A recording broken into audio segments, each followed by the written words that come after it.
कांद्याची निर्यात शुल्क रद्द। महायुती सरकार कांदा उत्पादकांच्या पाठीशी। कांद्यावरील निर्यात शुल्कात 20% कपात। कांदा उत्पादकांना आता लाभ मिळणार। शेतकरी वर्गात आनंदाला उधाण।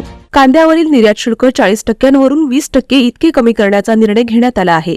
त्यामुळे राज्यातील कांदा उत्पादक शेतकऱ्यांना मोठा दिलासा मिळाला आहे। कांद्यावरील किमान निर्यात मूल्य $550 प्रति टन हटवण्याचा निर्णय केंद्र सरकारने घेतला आहे। कांद्याचा मोठा प्रश्न हा निर्माण झाला होता आणि कांद्याच्या प्रश्नावर केंद्र सरकारने मिनिमम एक्सपोर्ट प्राइस पूर्णपणे संपवून टाकलेली आहे आणि या ठिकाणी जी काही त्याच्यावर एक्सपोर्ट ड्युटी होती ती 40%वरनं 20%वर आणलेली आहे। यामुळे कांद्याचे जे भाव आहेत ते स्थिर होण्याकरता, ते वर जाण्याकरता अत्यंत मोठा फायदा या माध्यमातून होणार आहे। हे निर्यात शुल्क हटवण्यासाठी देवेंद्र फडणवीस यांच्या पुढाकारात केंद्र सरकारला साकडे घातले होते। यामुळे देवाभाऊ कांदा उत्पादकांच्या पाठीशी असल्याचे स्पष्ट झाले आहे। महायुती सरकारचे कांदा उत्पादकांना पाठबळ।